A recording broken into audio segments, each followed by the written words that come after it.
연기나는 두 부직갱이, 연기나는 두 부직갱이 이런 제목으로 하나님의 말씀 증거하겠습니다. 오늘 성경 말씀은 유다 왕 아하스 시대에 아람과 북이스라엘의 연합군을 이루어서 유다를 치려고 할 때에 왕과 백성들이 두려워하니까 하나님께서 이사야 선지자로 하여금 말씀하시기를 두려워하지 말고 굳게 믿으라고 권면하는 사건을 다루고 있습니다.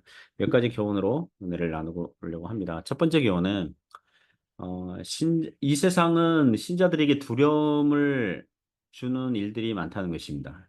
신자들의 이 세상에 살 때에 두려움이 생길 만한 그런 일들이 많다는 것입니다. 1절, 2절에서 교훈하죠.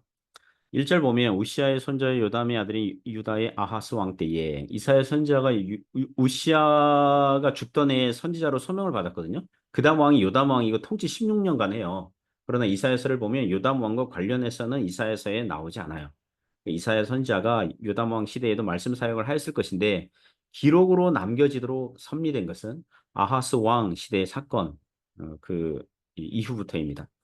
아람의 르신 왕과 르말라의 아들 이스라엘의 베가 왕이 올라와서 예루살렘을 쳤으나 능히 이기지 못하더라. 여기 아람 왕 르신과 북왕국 이스라엘 왕 베가는 그 북쪽에서 세력을 넓히고 있던 아수르와 대항하기 위해서 동맹을 형성해요. 그리고 남왕국 유다에게도 반아수르 세력으로 같이 동맹하자고 요청했으나 유다가 반대하니까 아람과 북이스라엘 동맹 연합군이 너는 아수르 편이구나 이래가지고 남왕국 유다를 공격한 것입니다.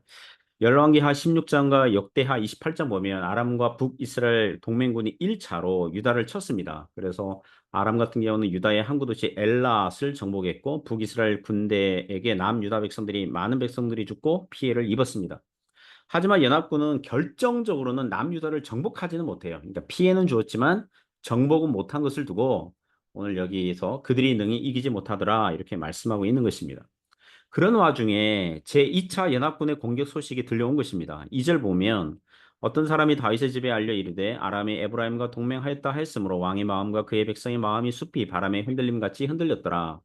아람과 북이스라엘 군대의 연합군이 또다시 쳐들어온다는 소식이 들려오니까 아하스 왕과 백성들이 일제히 숲이 바람에 흔들림 같이 태풍 불 때 심한 비바람 불 때 숲이 심하게 흔들리잖아요. 그런 것처럼 그들의 마음이 흔들렸다고 그래요. 2절을 보시면 아하스 왕을 표현할 때에 다윗의 집 그랬어요. 다윗의 집.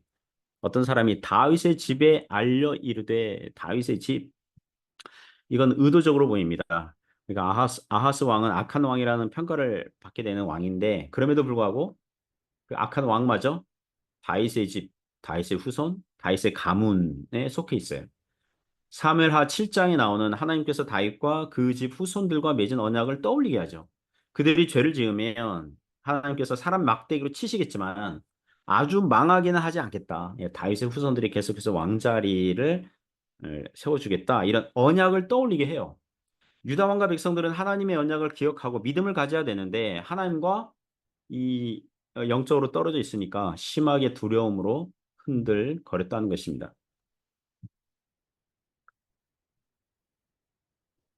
그 찬송가 486장에 이런 가사가 있습니다. 1절 보면 이 세상에 근심된 일이 많고 참 평안을 몰랐구나.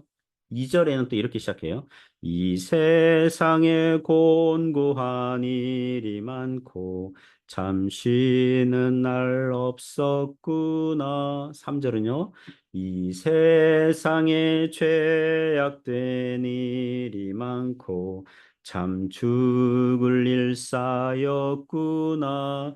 1절부터 3절의 전반부 가사들을 내용 이렇게 모아보면 이 세상에는 근심된 일이 많고 공고한 일이 많고 죄악된 일이 많아서 평안이 없어요. 그러면 누구 안에 평안이 있습니까? 내 주 예수 날 오라 부르시니 곧 평안히 쉬리로다.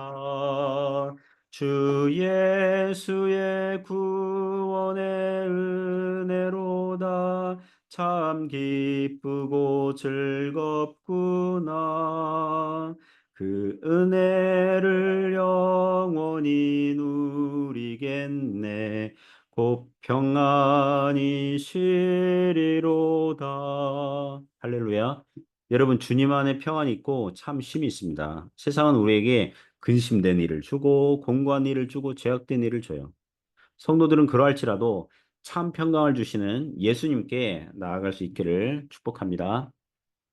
두 번째 교훈은 오늘 본문이 우리에게 주는 두 번째 교훈은 성도는 언제 두려움을 극복할 수 있습니까? 하나님 말씀을 들으면 극복할 수 있어요. 성도는 하나님의 말씀을 들으면 두려워하지 않을 수 있어요. 3절부터 7절에서 교훈합니다. 3절 보면 그때 여호와께서 이사야에게 이르시되 너와 네 아들 스알 야숲은 윗못 수도 끝 세탁자의 밭 큰 길에 나가 아하스를 만나.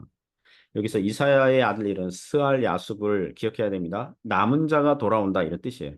참고로 이사야의 이름의 뜻은요. 여호수아와 같아요. 여호와는 구원이시다. 이사야서에서는 어린아이들의 이름으로 하나님의 뜻을 전달하는 장면들이 종종 나옵니다. 7장 14절 가면 처녀가 잉태하여 아들을 낳을 것인데 그 이름을 임마누엘이라 하리라. 8장 1절에서는요. 이사야가 아들을 낳을 것인데 마헬 살랄 하스바스 노래하기 속함. 그러니까 심판을 예고하는 거죠. 9장 6절에서는 한 아기가 우리에게 났으니 그분은 전능하신 하나님이고 또 왕이시라 평강의 왕이라 이렇게 하시거든요. 이사야는 자기 아들 스알 야숲을 데리고 왕에게 갑니다. 왕은 어디에서 무엇하고 있습니까? 윗못 수도 끝 세탁자의 밭 큰 길에 있어요. 아마도 아람 군대와 북이스라엘 군대가 쳐들어올 것을 대비해서 성 밖의 물을 성 안으로 끌어들이는 그런 국책 사업을 꾀하고 있었던 것 같습니다. 왜냐하면 성 안에서 오래 버티려면 물이 있어야 하잖아요. 히스기야 왕 때는 그게 됐는데 그 전 시대니까 이때만 해도 그게 잘 안 됐던 것 같아요. 그래서 물을 어떻게 하면 성 안으로 끌어들일까 뭐 이런 고민을 하고 있었던 것 같습니다. 그러나 지금 물을 찾을 때가 아니죠. 누구를 찾아야 돼요? 하나님을 찾아야 되죠. 지금 왕은 인간적인 방법을 지금 구하고 있는 인상을 지금 봤거든요. 이사야가 여호와는 구원이시라 이름 뜻을 가진 이사야가 자기 아들 스알 야숲 남은 자가 돌아오리라. 남은 자 많은 백성들이 죽어서 남은 소수의 백성들만 남겠지만 그 남은 자들이 돌아오리라. 결과는 소망이거든요. 4절에서 이사야는 왕에게 말합니다. 그에게 이르기를 너는 삼가하며 조용하라. 르신과 아람과 르말라야의 아들이 심히 노할지라도 이들은 연기나는 두 부직갱이 구루터기에 불과하니 두려워하지 말며 낙심하지 말라. 이사야가 한 말을 보십시오. 삼가며 조용해라. 침묵하고 평안하라는 거죠. 세상 일로 난리법석 떨지 말라는 거예요. 그리고 두려워하지 말면 낙심하지 말라. 두려워하면 불필요한 일을 준비하게 되거든요. 낙심하면 찌푸라기 잡으려고 하고요. 왜 왕은 아람 왕과 북이스라엘 배가 그 왕을 두려워합니까? 하나님의 진단이죠. 하나님의 진단인데 그들은 연기나는 두 부직갱이 구루터기에 불과하니 그러니까 지금 아하스 왕이 두려워하고 지금 벌벌 떨 때가 아니라는 거예요. 비바람에 숲이 움직이는 것처럼 그렇게 떨 때가 아닌 거예요. 하나님의 진단은 무엇입니까? 그들은 아람 왕과 북이스라엘 왕은 어떤 자들이라고요? 연기나는 드 부직갱이 부루터기에 불과하니. 자, 불을 피우려고 장작들을 놓고 이제 불을 피웠어요. 근데 이제 불이 다 꺼졌어요. 불 다 꺼졌어요. 그리고 이제 연기나는 이제 부직갱이만 남은 거예요. 연기나는 부직갱이니까 이제 곧 완전 연기도 안 날 거예요. 이제 곧 꺼질 거예요. 즉 아람 군대와 북이스라엘 군대는 유다에 불을 일으키려고 하고 있지만 전쟁 소문을 일으키고 있지만 실은 곧 꺼질 연기만 나는 두 부직갱이와 같다. 이렇게 진단하시는 것입니다. 그러므로 사랑하는 성도 여러분, 하나님의 말씀 안에서 세상을 봐야 될 줄 믿습니다. 이 세상은 아무것도 아니라고 하면 성경이 그렇게 말씀하면 우리는 그렇게 믿어야 되는 것입니다. 필요 이상으로 세상을 크게 두려워하거나 생각할 필요 없어요. 잠언 28장 1절 보면 악인은 쫓아오는 자가 없어도 도망하나 의인은 사자같이 담대하니라. 악인은 왜 쫓아오는 자가 없어도 도망합니까? 두려움에 사로잡히니까 쫓아오는 자가 많다고 여기기 때문입니다. 계속해서 보면 5절에 아람과 에브라임과 르말라의 아들이 악한 꾀로 너를 대적하여 이르기를 우리가 올라가 유다를 쳐서 그것을 쓰러뜨리고 우리를 위하여 그것을 무너뜨리고 다부엘의 아들을 그 중에 세워 왕으로 삼자 하였으나 아람과 북이스라엘이 이번에 유다를 쳐서 정복해가지고 아하스 왕을 갈아치우고 다윗의 집 대신에 다부엘의 아들, 이 다부엘의 아들은 이 성경에서는 이 사람이 어떤 사람인지는 정보가 없어요. 그 유다 왕국 내에서 뭐 친아람파, 친북이스라엘파에 속한 사람인 건지 북이스라엘 사람 또는 아람 사람인 건지는 예, 구체적으로 나오지 않습니다. 그러니까 지금 아람 왕이랑 북이스라엘 왕은 정면으로 하나님께서 다윗의 집과 맺은 언약을 뒤엎어 보려고 하고 있는 거죠. 그러나 7절에 뭐라고 말씀하십니까? 주 여호와의 말씀이 그 일은 서지 못하며 이루어지지 못하리라. 할렐루야. 사람이 자기의 길을 계획할지라도 그 일의 성사 여부를 결정하시고 일이 이루어지도록 하시는 분은 하나님이신 줄 믿습니다. 생사화복을 하나님께서 주관하십니다. 하나님께서 yes 하면 안 될 일도 되고요. 하나님께서 no 하시면 될 일도 안 되게 돼 있는 거예요. 그러므로 믿는 성도들은 하나님의 말씀으로 자신과 가족과 교회와 세상을 바라봐야 될 줄 믿습니다. 두려워하지 말고 낙심하지 말고 주님을 바라봄으로 주님의 말씀을 들음으로 용기를 얻고 믿음으로 살아가시기 바랍니다.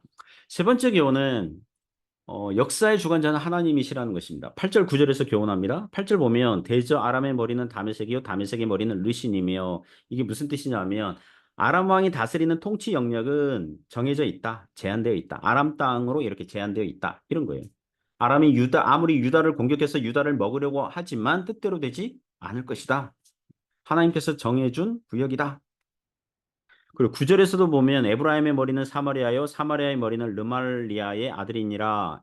북왕국 이스라엘도 아무리 힘이 있어도 그래봤자 사마리아 중심으로 한 북왕국 지경 안에서만 있을 것이다. 그런 뜻이에요. 8절 후반절 보시면 65년 내에 에브라임이 패망하여 다시는 나라를 이루지 못할 것이며 이 사건이 아하스 왕 초기 그러니까 약 주전 735년경 되거든요. 10여 년 후에요. 에브라임은 아수르에 의해서 실질적으로 망해요. 소수의 백성들만 남고 또 많은 백성들이 이방 나라들이 그 나라에 들어오고 또 많은 원래의 이스라엘 백성들은 포로로 다른 나라에 잡혀가고 안 돌아와요. 북이스라엘 왕국은 안 돌아와요. 남유다는 바벨론에 갔다가 70년 만에 돌아올 건데 북이스라엘은 안 들어와요. 그냥 사라지는 거예요. 그리고 65년 지나면 그 므낫세 왕의 유다 왕, 이 아하스 왕 다음에 히스기야 왕 다음에 므낫세 왕이거든요. 므낫세 왕 한 12년 이 정도 되면 65년쯤 돼요. 그때 아수르 왕이 가뜩이나 이 소수로 남아 있는 이스라엘 백성들마저 다른 데로 이동시키고 다른 이방 사람들을 대거 유입해서 북왕국 이스라엘을 아주 뭐라 그럴까요? 이 혈통적 정통성을 완전히 그 흔적을 사라지게 만들어 버립니다. 9절 말미에 보면 만일 너희가 굳게 믿지 아니하면 너희는 굳게 서지 못하리라 하시니라. 옛날에도 그렇고 오늘날에도 믿는 성도들의 핫 이슈는 믿음인 줄 믿습니다. 굳게 믿으면 굳게 서고 견지하게 되고 인내하게 되고 담대하게 될 것입니다. 그러나 믿음이 없이는 하나님을 기쁘시게 하지 못해요. 그러니까 굳게 믿지 아니하면 숯불이 바람에 흔들리듯 두려움에 사로잡힐 수밖에 없는 거예요. 그러면 하나님이 안 계신 것처럼 행동할 수 있는 거예요. 그러므로 사랑하는 성도 여러분, 오늘도 하나님을 바라보고 믿음이 자라고 견고하게 믿음의 삶을 살아갈 수 있기를 주님의 이름으로 축복합니다. 기도하겠습니다. 하나님 아버지 감사합니다. 주님, 오늘도 믿음이 없이는 하나님을 기쁘시게 하지 못하나니 믿음으로 주님 앞에 나아가게 하시고 굳게 믿으면 굳게 서리라 믿음으로 살아가게 되는 줄 믿습니다. 하나님 바라봄으로 믿음이 회복되고 힘을 얻고 오늘도 담대하게 살아갈 수 있도록 역사하여 주옵소서. 예수님 이름으로 기도드립니다. 아멘.